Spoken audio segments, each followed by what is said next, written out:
মানে গরুর পেশাব পান করতে হবে। এবং অবাক করা কাণ্ড, তারা ইন্ডিয়া থেকে এটাকে রপ্তানি করে ইউরোপ আমেরিকাতেও পাঠায়।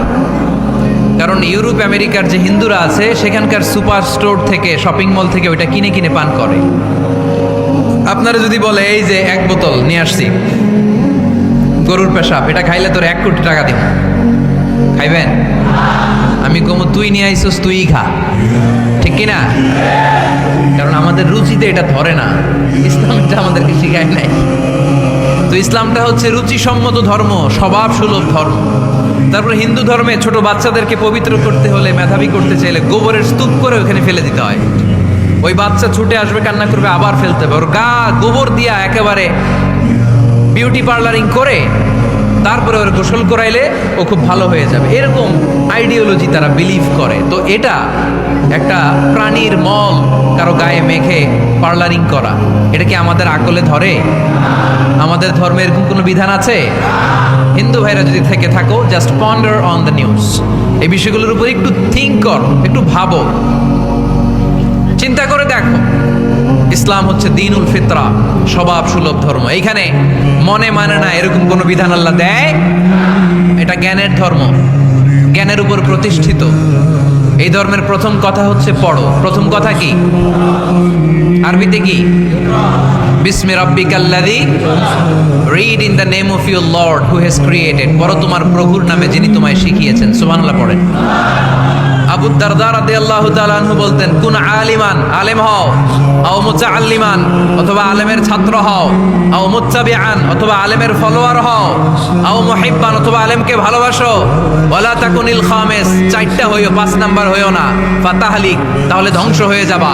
5 নাম্বারটা হচ্ছে আলেম বিদ্বেষী, খবরদার আলেমদের পিছনে লেগো না, তাহলে তোমার দিন দুনিয়া আখিরাত সবটারে বরবাদ করে দিবে কে? এটা নলেজের উপর বেস করে ধর্ম। এখানে উল্টাপাল্টা কথা বলার সুযোগ। ইসলাম ছাড়া কেউ যদি অন্য কোথাও শান্তি তালাশ করে,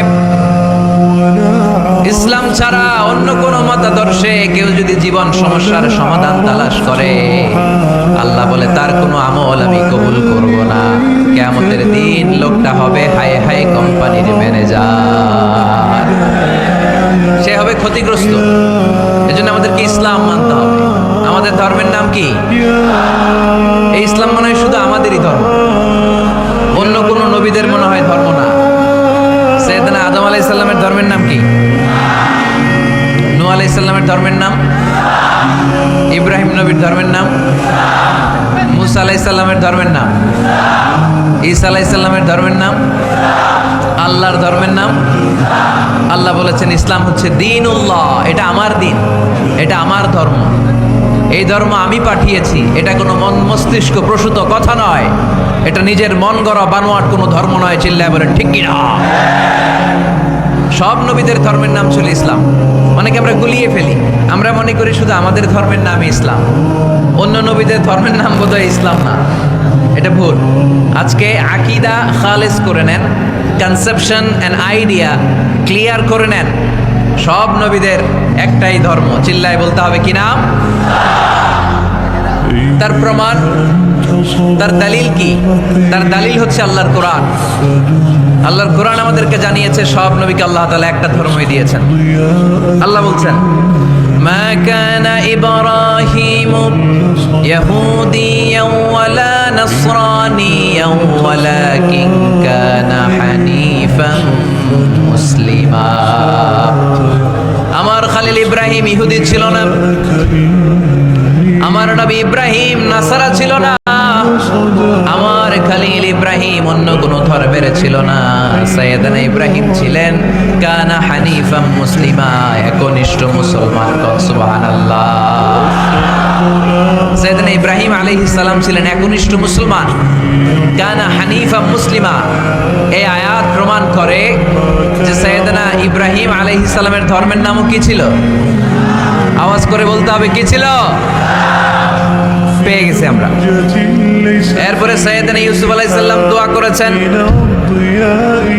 আল্লাহর মহাগ্রন্থ কোরআন সাক্ষী, তাওয়াফানি মুসলিমান ওয়া আলহিকনি বিস-সালিহিন। ও আল্লাহ, আমাকে তুমি মুসলমান হিসেবে মৃত্যু দান করো, নেককার বান্দাদের সাথে আল্লাহ তুমি আমারে শামিল করে দাও। এই আয়াত থেকে প্রমাণিত হয় সাইয়েদনা ইউসুফ আলাইহিস সালাম মুসলমান ছিলেন। জোরে কর ঠিক কিনা? সাইয়েদনা ইউসুফ নবী যদি মুসলমান না থাকতেন, উনি কি দোয়া করতেন তাওয়াফানি মুসলিমান, আল্লাহ তুমি আমারে মুসলিম করে মারো? দোয়া করতেন? করতেন। সাইয়েদনা সুলাইমান আলাইহিস সালাম বালকিসকে চিঠি লিখেছে, ইন্নাহু মিন সুলাইমান ওয়া ইন্নাহু বিসমিল্লাহির রহমানির রহিম। বালকিস, এটা সুলাইমান নবীর পক্ষ থেকে চিঠি। আল্লাহ তাআলু আলাইয়া ওয়া আতুনি মুসলিমিন। ও বালকিস, বাড়াবাড়ি করো না। ও বালকিস, খবরদারি দেখিও না, বড়ত্ব দেখিও না।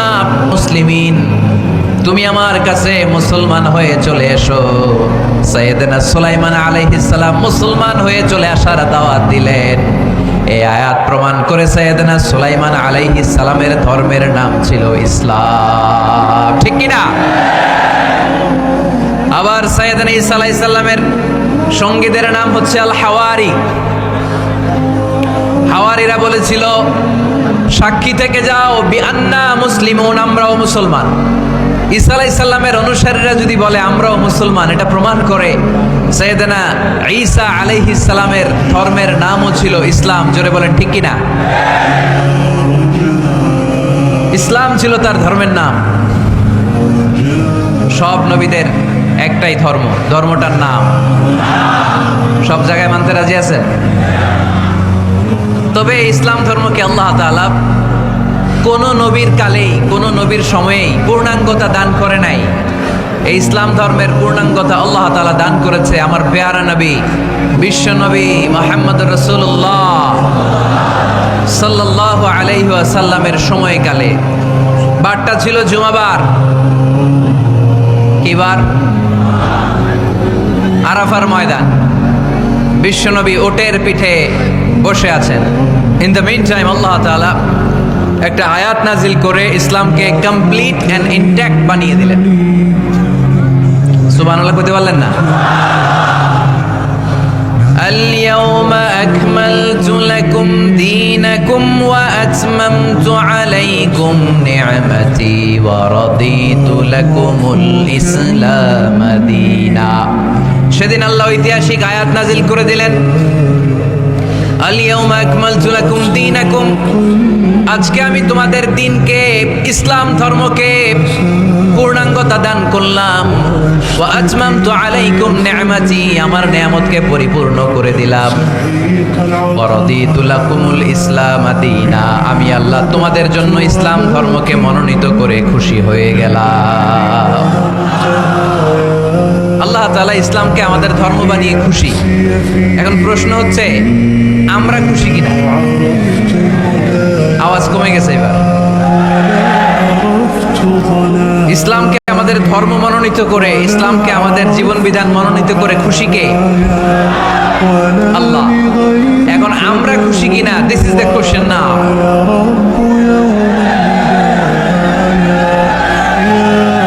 খুশি? কম না বেশি? আসলে আমরা বেশি খুশি এবং প্রতিদিনই এই ঘোষণা দেই, প্রতিদিনই এই ঘোষণা দেই যে আমরা ইসলাম পেয়ে খুশি, কিন্তু অর্থ জানি না, তাই বুঝি না। আমরা প্রতিদিন নামাজের পরে পড়ি রাদিতু বিল্লাহি রাব্বা, রব হিসেবে আল্লাহরে পেয়ে আমরা খুশি। ওয়াবিল ইসলামি দীনা, ইসলামকে ধর্ম হিসেবে পেয়ে খুশি। ঠিক কি না? এই দোয়াটা সালাম ফিরানোর পরে আমরা পড়ি না? পড়ি।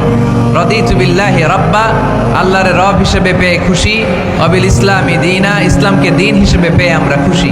কিন্তু প্রত্যেক দিন ফরজ সালাতের পরে এই দোয়াটা পড়ি কিনা ভাই? রাদিতু বিল্লাহি রাব্বা, আল্লাহ তোমার রব হিসেবে পেয়ে খুশি। ওয়াবিল ইসলামি দীনা, ইসলামকে ধর্ম হিসেবে পেয়ে আমরা খুশি। এই দোয়াটা পড়ি কিন্তু অর্থ বুঝি না, তাই হৃদয়ে লাগে না। ঠিক কি না? এজন্য অর্থ জানার দরকার আছে না নাই? আমি সব সময় বলি, প্রিয় ভাইয়েরা, কোরআনের অর্থ পড়ুন, মাতৃভাষায় কোরআনকে বুঝুন। এই যে মোবাইলের ভেতরে এখন অ্যাপস পাওয়া যায়, এটারে বলে স্মার্টফোন। কি ফোন? যারাই আপনি স্মার্ট হইতে চান একটা স্মার্টফোন নিয়ে নেবেন, স্মার্ট হয়ে যাবেন। তো এটা আপনাকে স্মার্ট বানাবে, সব কিছু এটার ভেতরে থাকে, সব পাওয়া যায় এখানে। আপনি কোরআন নিয়ে পড়তে পারবেন কোরআনে আল্লাহ কি বলেছে। তো অর্থ বললে আপনার হৃদয়ে লাগবে। আমরা তারাবির নামাজ পড়ি 20 রাকাত, ঠিক কিনা? কত আযাবের আয়াত যায়, কত জান্নাতের সুন্দর বর্ণনা চলে যায়, কিন্তু যিনি পড়ায় উনিও কান্দে না, আমরাও কান্দি, ঠিক কিনা? ওনারও পশম দাঁড়ায় না, আমাদেরও পশম দাঁড়ায় না। বাট আরব বিশ্বে when they recite they got their goosebumps। তারা যখন কোরআন তেলাওয়াত করে ওদের গায়ের পশমগুলো দাঁড়িয়ে যায়। শাইখ আব্দুর রহমান সুদাইস যখন তেলাওয়াত করে পিছনে মুসল্লিরা কাঁদে। আমি গত বছর হজে ওনার পেছনে নামাজ পড়ছিলাম, উনি সূরা কুরাইশ পড়ছে, উনি পড়ছেন ফালিয়াবুদু রাব্ব হাযাল বাইত। এই কথা বলে উনি কাঁদতে শুরু করলাম, আমরাও কাঁদতে শুরু করলাম। কারণ এই আয়াতের অর্থ হচ্ছে ফালিয়াবুদু লিইলাফি কুরাইশিন ইলাফিহিম রিহলাতাশ শিতাই ওয়াস সাইফ। ও কুরাইশি ব্যবসায়ীরা, শীত গ্রীষ্মে তোমরা ব্যবসা করো, কিন্তু ফালিয়াবুদু রাব্ব হাযাল বাইত, এই ঘরের রবের ইবাদত করো। ওই ঘরটা কিন্তু সামনে। শাইখ আব্দুর রহমান সুদাইস যখন ইমামতি করতেছে তখন ওই আল্লাহর ঘরটা সামনে আছে না নাই? আপনারা টিভিতে দেখেন নাই? কাবা ঘরের সামনেই কিন্তু নামাজটা পড়ে। তো ওই আয়াতের অর্থ ছিল এই ঘরের রবের ইবাদত করবা, তাহলে রিজিকের ব্যবস্থা করবে কে? তো ওই ঘরের সামনে দাঁড়িয়ে উনি ইমাম, চোখের পানি উনি ধরে রাখতে পারে? ধরে রাখা সম্ভব না। এর কারণ অর্থ বোঝে। আমরা আজীবন পড়ি সুবহান রাব্বিয়াল আ'লা, এর অর্থটা যে কি কেউ জানে না, ঠিক কি না? তো চোখ দিয়ে পানি নামবে কেমনে? চাইনিজ ভাষা আমাদের কাছে যেরকম, কোরআনের তেলাওয়াত আমাদের কাছে অনেকটা এরকম। চাইনিজ ভাষার অর্থ জানি না, কোরআনের আয়াতের অর্থ জানি, কিন্তু এই কথা বললে কি আল্লাহ আমাদেরকে ছাড়বে? No excuse will be granted that day. সেদিন আল্লাহ কোনো এক্সকিউজ গ্রহণ করবে না। অনেক হিন্দু মুসলমান হয়, এরপরে তারা কোরআন বোঝে, আল্লাহ বলবে হিন্দু হয়ে পারলো, তুই পারলি না কেন? জোরে বলেন ঠিক কিনা? এজন্য অর্থ বোঝার চেষ্টা করতে হবে। তাহলে আলোচনার যেই জায়গায় আমরা এসেছিলাম আর কথা বলছিলাম, আল্লাহ বলেছেন ইসলামকে তোমাদের ধর্ম মনোনীত করে আমি আল্লাহ খুশি। আমরাও বলে দিলাম আল্লাহ তুমি যদি ইসলাম দিয়ে খুশি, আমরাও ইসলাম পেয়ে খুশি। জোরে কর ঠিক কিনা? আমরা সব জায়গায় ইসলাম মানতে চাই, যতক্ষণ দেহে প্রাণ আছে ততক্ষণ পর্যন্ত ইসলামকে মানতে চাই, সব জায়গায় মানতে চাই, ইসলামকে আমাদের জীবনের আদর্শ বানাতে চাই, ঠিক কিনা? সাইয়েদনা ওমর ফারুক বলতেন নাহনু কওমুন আ'আজ্জানাল্লাহু বিল ইসলাম। আমরা তো এমন জাতি যেই জাতিকে আল্লাহ তাআলা ইসলাম দিয়ে সম্মানিত করেছে। ফাইন ইবতাগাইনাল ইজ্জাতা বিগাইরিহি আযাল্লানাল্লাহ। ইসলাম রেখে দিয়ে কেউ যদি অন্য কোথাও সম্মান তালাশ করে তাকে অপদস্থ করে ছাড়বে কে? আল্লাহ। এজন্য আমাদের সম্মান কোথায়? আমরা মুসলমান, এটা বলতে কি আপনাদের লজ্জা লাগে? পৃথিবীর যেই কোনো দেশে যাই, হিন্দুদের রাজ্যে যাই, বৌদ্ধদের রাজ্যে যাই, যেই কোনো ইমিগ্রেশনে দাঁড়াই না কেন, চিৎকার করে বলবো আমি মুসলমান। জোরে কোন ঠিক কিনা? We are proud of Islam. ইসলাম আমার অহংকার, ইসলাম আমার গর্ব, ইসলাম আমার আল্লাহর দেয়া ধর্ম। এজন্য ইসলামের বিজয়কে কেউ ঠেকিয়ে রাখতে পারবে? আমি প্রায় উদাহরণ দিয়ে, উপমা দিয়ে বলি, ইসলাম হচ্ছে চারা বীজের মতো। চারা বীজ মাটিতে ঢুকিয়ে দিলে এটা উপরের দিকে ওঠে। তো ইসলামকে যারা মাটিতে গেড়ে ফেলতে চায় তারা জানে না ইসলামের উপমাটা অনেকটা চারা বীজের মতো। ইসলামকে মাটিতে গেড়ে দিলে এটা কি হবে? জোরে বলেন, আরো জোরে বলেন। উপরের দিকে গর্জে উঠবে। এই যে উপমা দিছি, এটা নিয়েও আবার অনেকে ভুল ধরে, আছে না নাই? আল্লাহ নিজেই কোরআনে উপমা দিয়েছেন। মাসালুল লাযীনা ইউনফিকুনা আমওয়ালাহুম ফি সাবিলিল্লাহি কামাসালি হাব্বা। যারা আল্লাহর রাস্তায় দান করে, এই দানের উপমা হচ্ছে একটা চারা বীজের মতো। সুবহানাল্লাহ পড়ে। এই চারা বীজ থেকে 7টা শীষ বের হয়, প্রতিটা শীষে জন্ম নেয় শত শস্য দানা। আল্লাহ যারে চায় ইচ্ছা মতো রিজিক দিয়ে তার জীবনকে পূর্ণাঙ্গ করে দেয়। সুবহানাল্লাহ পড়ে। এজন্য আল্লাহ বললেন ইসলাম হলো আমার একমাত্র মনোনীত ধর্ম। ইসলাম ছাড়া অন্য কেউ যদি সম্মান তালাশ করে তার কাছ থেকে কিছুই আমি গ্রহণ করব না। কিয়ামতের দিন সেই লোকটা হবে হায় হায় কোম্পানির ম্যানেজার, ঠিক কিনা? এজন্য আমরা একটা ধর্মকেই মানতে চাই। চিল্লায় বলেন তো ধর্মটার নাম কি? ইসলাম ছাড়া অন্য কিছু মানি না, ইসলাম ছাড়া অন্য কিছু মানি না, মানব না। বিষ্ণু ঈসা ইসলাম বলেছেন এই ইসলামের বিজয়কে কেউ ঠেকিয়ে রাখতে পারবে না। তার কারণ ইন্নাল্লাহা যাওয়ালি আল আরদা, নিশ্চয় আল্লাহ তাআলা এই জমিনটাকে আমার জন্য সংকুচিত করে ছোট করে দেখিয়েছে। ফারাআইতু মাশারিকাহা ওয়া মাগারিবাহা, আমি এই পৃথিবীর ডানে বায়ে সামনে পেছনে সবটা দেখেছি। আর আমার চোখ যতদূর পৃথিবী দেখেছে ততদূর জায়গায় আল্লাহ আল্লাহু আকবারের ধ্বনিকে পৌঁছে দিবে। তাই এই ইসলামের বিজয়কে কেউ থামাতে পারবে? গোটা বিশ্বব্যাপী আজ ইসলামের জয় জয়কার। কালিমা পড়ে অন্যান্য ধর্মের লোকেরা আজ মুসলমান হয়ে যাচ্ছে, ঠিক কিনা? আমাদের তাফসির মাহফিলগুলোতেও অনেক হিন্দু ভাইরা কালিমা পড়ে মুসলমান হয়, আপনারা শুনছেন? আলহামদুলিল্লাহ কইবেন না? গোটা বিশ্বের সবচেয়ে নির্যাতিত ধর্মের নাম হচ্ছে ইসলাম, সবচেয়ে নিষ্পেষিত, খালি মাইর খায়। গোটা বিশ্বে মুসলমানেরা মার খায়, কিন্তু তারপরেও বিধর্মীরা তাদের ধর্ম বাদ দিয়ে এই ইসলামের ভেতরে ঢোকার জন্য প্রতিযোগিতা শুরু করে দিয়েছে। ইউরোপ আমেরিকাতে মসজিদের সংখ্যা বেড়ে যাচ্ছে। তাদের যে খ্রিস্টানদের গির্জা, এগুলো তারা বিক্রি করে দিচ্ছে, মুসলিম কমিউনিটি ওই গির্জারে মসজিদ বানায় ফেলতেছে। এই ইসলামের বিজয়কে কেউ ঠেকায় রাখতে পারবে? যেহেতু ইসলামের বিজয় অবশ্যম্ভাবী, আমরা ইসলামের সাথে মিলে থাকতে চাই, মিশে থাকতে চাই, আমরা বিজয়ের অংশীদার হতে চাই।